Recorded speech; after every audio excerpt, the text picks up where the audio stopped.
Hola, bienvenidos, espero que se encuentren muy bien. El tema de hoy son las tasas en pesos fijas elevadas que estamos teniendo en el mercado. Noten cómo a lo largo del año hemos ido teniendo diferentes oportunidades. En abril hemos tenido la guerra comercial, donde las acciones extranjeras, es decir, los CDRs, cayeron en torno a un 20% en dólares, lo cual fue una gran oportunidad de compra. A principio de año tuvimos el debate de si el dólar estaba caro o barato, si estaba atrasado o no. Por ende hicimos hincapié en los bonos en dólares. Y ahora tenemos tasas en pesos sumamente elevadas. Por lo tanto, a medida que pasa el tiempo, el esquema de inversión es siempre el mismo para tener una organización, para tener coherencia, pero vamos haciendo foco en distintos instrumentos según la oportunidad que nos arroje el mercado de valores. Entonces, ¿estas tasas en pesos tan elevadas son una oportunidad o es un riesgo?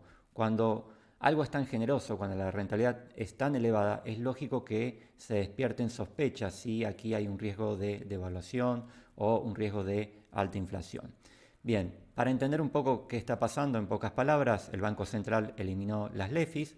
Las LEFIs es un instrumento donde los bancos, cuando necesitan dinero, pueden recurrir a financiarse y a una tasa conocida.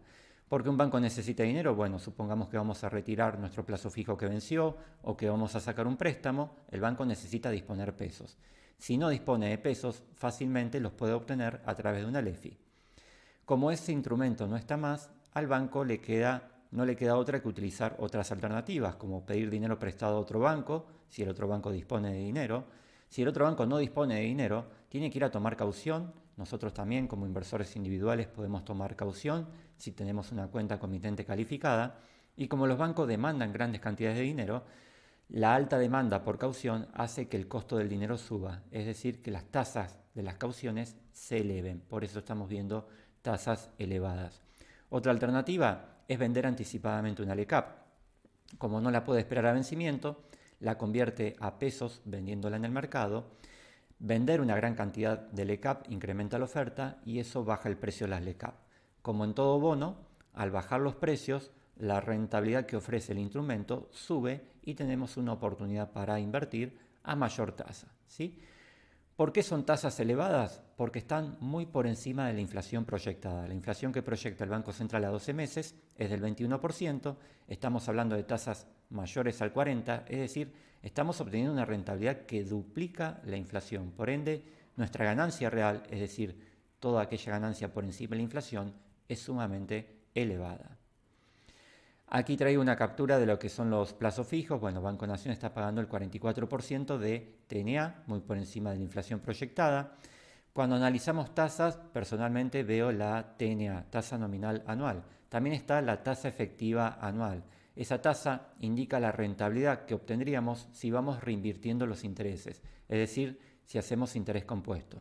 Prefiero la tasa nominal anual porque no sé a qué tasa voy a poder reinvertir mis intereses. Por lo tanto, me parece más precisa utilizar la TNA. Aquí vemos el tema de las letras. En el sitio Docta Capital, por ejemplo, la que vence el 12 de septiembre está pagando un 45, levemente por encima del plazo fijo. Esto tiene mucha volatilidad. Algunos días se observa que están varios puntos porcentuales por encima del plazo fijo. La ventaja de la LECAP es que indistintamente el monto que invertimos, la tasa que nos pagan es la misma, mientras que en el plazo fijo, si invertimos montos muy elevados, el banco puede que nos baje la tasa que nos está pagando. Un tema muy importante a tener en cuenta son los gastos de comisiones. Cuando invertimos a corto plazo, la comisión tiene una incidencia en nuestra rentabilidad. Nosotros pagamos la comisión indistintamente invertamos a 3 años, 5 años o a 2 meses. Como el gasto de comisión es el mismo, la ganancia que obtenemos en una inversión a corto plazo es menor que la ganancia que obtenemos en una inversión en el largo plazo. Entonces, en el corto plazo, el gasto de comisión sí tiene incidencia en nuestra rentabilidad. En el caso de Balance, ha parametrizado a la hora de invertir en LECAPs una comisión reducida para que la comisión no afecte la rentabilidad. Esa comisión es del 0,20. Aun cuando tengamos parametrizado una comisión mayor, esa comisión mayor depende del asesor con el cual estén trabajando, puede ir desde el 0,60, el 1% o el 1,5%. Indistintamente la comisión que tengamos por defecto, al comprar una LECAP nos va a cobrar el 0,20 y de esa manera no afectamos la rentabilidad. Personalmente recomiendo invertir en LECAPs de 2 a 3 meses en adelante para que la comisión tenga una menor incidencia en la rentabilidad. Tengan cuidado cuando busquen instrumentos de inversión, por ejemplo, si vemos este que vence el 17 de octubre, como comienza con la letra T, eso indica que no es una letra, es una bond cap. Las bond cap son instrumentos de inversión por plazos superiores a 12 meses. Como es una bond cap, un bono, la plataforma no carga la comisión reducida, sino carga la comisión por defecto. En nuestro caso, el 1% que hay en las cuentas asesoradas. Por ende, estas opciones de inversión que no son letra, no las utilizo por el tema de la comisión. Bien, y aquí traigo una captura de lo que son las cauciones de una cuenta cliente. A 30 días se han hecho cauciones al 47% y en plazos muy breves hubo tasas muy elevadas. En este caso se aprovechó un fin de semana largo donde se pactó una tasa del 68% tasa nominal anual, muy por encima a la inflación, prácticamente la triplica, incluso la supera. ¿Qué se ha hecho en estos casos? Bueno, el dinero que se tenía en fondos de inversión money market o en billeteras digitales, que son instrumentos para invertir por plazos menores a 30 días, los fines de semana se las rotó a cauciones para triplicar la rentabilidad que podíamos obtener. Tener presente que cuando nos metemos en una caución no podemos disponer del dinero, solamente lo vamos a disponer al vencimiento, mientras que cuando estamos en un fondo money market o en una billetera podemos disponer del dinero en cualquier momento. Nuevamente, en Balance, las comisiones de las cauciones está reducida para no afectar la rentabilidad. El sistema de comisiones es el siguiente, cobra 0,30 cada 90 días, es decir, si caucionamos a 90 días, nos cobra el 0,30. Si caucionamos por un plazo diferente, la comisión es proporcional. Por ejemplo, hacemos una caución a 5 días, el cálculo de la comisión es el siguiente. 0,30 dividido en 90, obtengo la comisión diaria. Multiplicado por 5, obtengo la comisión para un plazo de 5 días. Como verán, es sumamente reducida. En el caso de Balance, tiene un monto mínimo para caucionar que es de 1 millón de pesos. Y lo más interesante para quienes armamos carteras de largo plazo me refiero a 5 años en adelante, son los bonos en pesos con cobertura SER. Al igual que todos los instrumentos de tasa fija han incrementado su rentabilidad, están ofreciendo una TIR, esto no es una TNA, es una TIR, es decir, está considerando que vamos a reinvertir los intereses, una TIR del 22% anual en pesos por encima de la inflación. Esto lo hace interesante para invertir en el largo plazo porque si la inflación proyectada no llega a ser del 20%, sino del 40%, por ejemplo, los bonos SER nos van a dar cobertura, ¿sí? Porque siempre nos está pagando este 22 por encima de la inflación. Y a la inversa, si la inflación es menor, en lugar del 20, del 15, la rentabilidad va a ser menor, pero como ya expliqué en otras presentaciones, la rentabilidad real del inversor es siempre la misma. La rentabilidad real es todo lo que ganamos por encima de la inflación, por ende, cuando invertimos en un bono SER, nuestra rentabilidad es 22% anual en pesos, indistintamente el nivel de inflación. Mientras que con un bono de tasa fija no sabemos cuál va a ser nuestra rentabilidad real porque no sabemos cuál va a ser la inflación esperada. Algunos dicen, bueno, pero el INDEC está subestimando la inflación que te paga no es la verdadera, es menor, coincido, por lo general tiende a subestimarse las mediciones de inflación, quizás por cuestiones políticas, vaya a saber, pero lo cierto es que no solo nos paga inflación, sino que nos está pagando una tasa por encima de la inflación, y esta tasa es más que suficiente para cubrir cualquier subestimación que esté haciendo el índice INDEC respecto a la inflación. Bueno, y quería hacer un comentario sobre el carry trade. Carry trade es esto de hacer tasa de interés en pesos. Disculpen, carry trade es esto de hacer tasa de interés en pesos para que al finalizar la inversión poder comprar una mayor cantidad de dólares si el tipo de cambio evolucionó a menor ritmo que la tasa de interés. Entonces, con la suba de la tasa fija en pesos, el carry trade es más favorable y se hacen este tipo de análisis donde, por ejemplo, la letra que vence el 30 de enero, para que el empate al dólar, el dólar debería estar en 1592. Esta situación no se puede presentar porque hay un esquema de bandas donde el techo del dólar para el 30 de enero es 1531.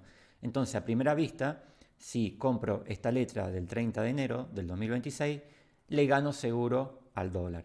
Bueno, esto tengan cuidado porque esto es bajo el supuesto de que las bandas se mantienen. No sabemos si las bandas se van a mantener después de las elecciones. Recuerden que poco tiempo atrás el gobierno hablaba de un crawling peg del 2, que luego iba a bajar al 1, que luego iba a converger al 0. Bueno, nada de eso se terminó dando. Todo el esquema económico tuvo que cambiar en la medida que surgieron dificultades económicas. Y está bien que el esquema económico se vaya adecuando porque la economía es incierta, pero está mal que se hagan estos análisis de una manera tan liviana como si fuese una ganancia asegurada. No pierdan de vista que hacer carry trade en este contexto, más con elecciones de por medio, es una operación de alto riesgo solo para perfiles agresivos. Entonces, ¿esta tasa elevada es una oportunidad o es un riesgo? Cuando vemos un bono que ofrece una tasa muy elevada hay que tener cuidado porque eso puede ser un indicador de que el emisor tiene problemas de pago y por eso nos está ofreciendo una tasa elevada. En este caso, al menos en el corto plazo, antes de las elecciones, es una oportunidad porque la suba de tasa obedece a ese esquema que le comenté al principio, la necesidad de los bancos de hacerse de pesos y para eso utilizan cauciones o venden LECAPs ante la falta de la LEFI, ¿sí? Entonces, en el corto plazo, esta alta tasa en pesos es una oportunidad y hay que aprovecharla porque si todo va bien, en algún momento estas tasas tan elevadas deberían comenzar a bajar para incentivar el crédito y si hay crédito hay mayor consumo, mayor inversión y de esa manera se reactiva la actividad económica. Me queda un interrogante de que meses atrás las tasas no eran tan elevadas, había abundancia de pesos y sin embargo los créditos siguen siendo caros. He escuchado que algunos bancos sostienen que como hay mucha morosidad para cobrar los créditos, mantienen las tasas elevadas a pesar de que por un plazo fijo nos pagaban una tasa mucho menor. Entonces, en el corto plazo, ¿por qué es una oportunidad? Porque hasta octubre el gobierno tiene que hacer lo imposible para mantener el dólar estable, para mantener la inflación estable, para tener mayores chances de ganar las elecciones o de al menos obtener un resultado electoral que le sea favorable. Ahora, después de las elecciones sí hay un riesgo y por eso me posiciono a tasa fija antes de las elecciones. ¿Cuál es ese riesgo? Bueno, de que el gobierno tenga una mala elección, que en principio las encuestas como la de Ditela le dan favorable en las encuestas, pero bueno, las encuestas pueden cambiar o pueden errarle. Si el gobierno tuviera una mala elección, el mercado se anticipa y la expectativa sería de que este plan económico no va a continuar más allá del 2027. Eso genera una alta incertidumbre y la incertidumbre en Argentina nos lleva a dolarizarnos. Si nos dolarizamos va a haber una presión compradora contra el dólar elevada, porque por un lado por la gran cantidad de pesos, pesos que se van incrementando a consecuencia de los elevados intereses que está pagando el Estado. Entonces la presión compradora contra el dólar sí sería muy elevada. Si el dólar llega al techo de la banda, el Banco Central tiene que intervenir vendiendo dólares para contener el tipo de cambio, pero tengan presente que el Banco Central no puede estar vendiendo dólares de forma indefinida porque tarde o temprano las reservas se acaban, ¿sí? Si el dólar comienza a subir, si comienza a estar fuera de control, también va a subir la inflación. En ese contexto, cualquier tasa fija en pesos, por elevada que sea, es un riesgo porque puede quedarse corta, ¿sí? Por ejemplo, si en ese contexto las tasas suben a un 60, la devaluación tranquilamente podría ser de un 80 y por ende la inflación también subiría. Esto pasó en el 2023 donde se llegó a ofrecer tasa fija en pesos de 3 dígitos y aún así se quedaron cortas frente a la devaluación y frente a la inflación. Es decir, perdieron frente a la devaluación, frente a la inflación, el ahorrista perdió poder adquisitivo si se mantuvo en un plazo fijo a pesar de que le pagaban una rentabilidad de 3 dígitos. Entonces, para aprovechar la tasa fija a corto plazo antes de octubre, bueno, vamos jugando de acuerdo a lo que nos ofrezca mayor tasa. Tenemos las cauciones, pero también tenemos las LECAP y el plazo fijo, que también es una opción como instrumento de ahorro en el corto plazo, ¿sí? A veces la LECAP está unos puntos porcentuales por encima del plazo fijo y la LECAP tiene la ventaja de que no tenemos límites con la cantidad de dinero que hay que invertir, ¿sí? Si bien las LECAP se pueden vender anticipadamente, tengan presente que en un contexto de suba de tasas, las LECAP bajan de precio. Entonces, si la queremos vender anticipadamente y las tasas están subiendo, las vamos a mal vender porque sus precios están bajando. Siempre recomiendo, si nos metemos en una LECAP, planificar el plazo de inversión para poderlo sostener hasta el vencimiento. Y de largo plazo, como ya mencioné, bono SER, justamente porque tenemos esta cobertura ante la inflación, porque no sabemos cuál va a ser la inflación futura. Si bien hay proyecciones, pero esas proyecciones cambian si la situación económica cambia. Las carteras tienen un esquema 70-30, es decir, un 70% atado a instrumentos dolarizados, un 30% instrumento en pesos, pero todo lo que es pesos siempre por la variable SER. Personalmente no me gusta ni la variable dólar linked, ni las variables dual o tasa TAMAR. Las dos variables que afectan el poder adquisitivo de nuestros ahorros son el dólar y la inflación. Por lo tanto, cuando pienso en inversiones a largo plazo, o me ato al dólar o me ato a la inflación, o bien en un mix de ambos, como hacemos en este esquema 70-30. ¿Sí? Lo que tenemos que considerar también es que tanto el dólar como la inflación van de la mano. Si el dólar sube, la inflación sube. Si la inflación sube, genera mayor tensión cambiaria y el dólar tiende a subir. ¿Sí? Son dos caras de una misma moneda. Me alejo del dólar link, me alejo de los bonos duales, me alejo de la tasa TAMAR. Lo único que me interesa a largo plazo es estar parado a la variable MEP o a la variable inflación. Los dos enemigos que atentan contra el poder adquisitivo de nuestros ahorros. Mantenemos un esquema de inversión simple. También tenemos que tener presente que si hay una corrida contra el dólar, en un corto plazo los bonos SER pueden bajar de precio porque ante la desesperación de dolarizarse se podría vender todo lo que esté en pesos. No obstante, en el mediano y largo plazo, en la medida que la devaluación va acelerando la inflación, los bonos SER comienzan a rendir cada vez más, como ha pasado en el 2023. Y por último, considerar que, como todo bono, tiene el riesgo de impago, es decir, que el emisor no los pague. Este riesgo lo tienen todos los bonos, tanto las obligaciones negociables como los bonos en dólares del Estado, como los bonos en pesos del Estado. Riesgo que también tienen los plazos fijos, por supuesto.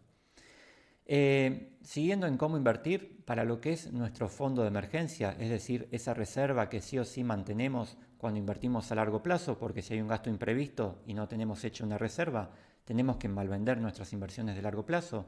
Lo que es el fondo de emergencia, continuamos utilizando el fondo de balance de corto plazo. ¿Por qué? Porque ese fondo es una cartera de inversión que está comprando LECAPs y bonos SER. Las LECAPs están subiendo de tasa y los bonos SER también, y encima nos brindan cobertura si la inflación se acelera. La finalidad de este fondo no es ganarle a la inflación, al plazo fijo ni al dólar, sino que rentabilizar nuestra reserva de dinero mientras no sea utilizada. Y hasta la fecha, este fondo viene empatándole a la inflación y viene superando por poco al plazo fijo. Tengan presente que en el corto plazo, en este esquema de suba de tasa, puede ser que el fondo muestre menor rendimiento. ¿Por qué? Porque la cartera de LECAPs y bonos SER baja de precio justamente para ofrecer mayor tasa.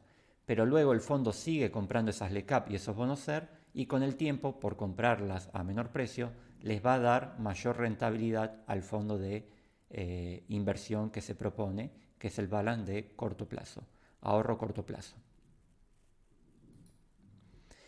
Este fondo de emergencia, si vemos cómo viene hasta la fecha, del 1 de enero al 31 de julio, viene rindiendo un 18,9%. Si en el mismo periodo hubiésemos invertido en un plazo fijo y lo hubiésemos renovado todos los meses en el Banco Nación, hubiésemos obtenido una rentabilidad similar, con la ventaja de que el fondo nos permite disponer del dinero en cualquier momento. Por eso que como fondo de emergencia usamos un fondo común de inversión para tener siempre disponibles los ahorros. La inflación en el periodo fue algo menor, un 17%, y el que ahorró en dólar MEP anduvo bien porque el último mes se evaluó bastante el dólar MEP, estuvo en un 16% en pesos. Pero esto cambia si vemos el acumulado de los últimos 12 meses. El fondo rindió un 46 en pesos, la inflación fue de un 36 y en 12 meses el dólar prácticamente se mantuvo al mismo precio, por ende la ganancia en pesos fue de un 5%. Por eso que el fondo de emergencia siempre lo pensamos en pesos, porque nuestros gastos en Argentina están en pesos y esos gastos se actualizan por inflación. El dólar en el corto o mediano plazo no siempre acompaña la inflación, como vemos aquí en 12 meses ha quedado muy por detrás de la inflación. Bien, si estamos interesados en comprar dólares, tenemos que hacernos la pregunta si el dólar está caro o barato. A pesar de la reciente suba de precio, el dólar sigue siendo atractivo. Hacemos todos los meses un cálculo estimativo de cuánto debería valer el dólar, como para tener una noción si la cotización es cara o barata.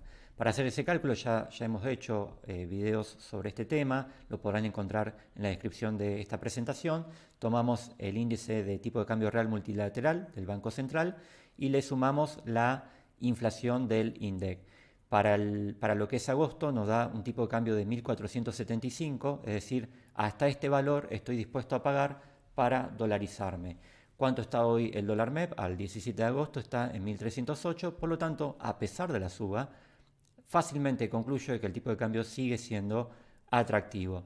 Cuando invertimos en Argentina siempre tenemos un doble riesgo, no solo el riesgo de la inversión que vamos a comprar, sino el riesgo tipo de cambio, ese riesgo de pagar un dólar demasiado caro, como suele pasar en Argentina cuando hay eventos de alta incertidumbre y corrida hacia el dólar. Pagamos un tipo de cambio muy elevado que luego, cuando finaliza el evento de incertidumbre, el dólar se estabiliza en un valor muy por debajo de lo pagado y nos genera grandes pérdidas en nuestra cuenta comitente.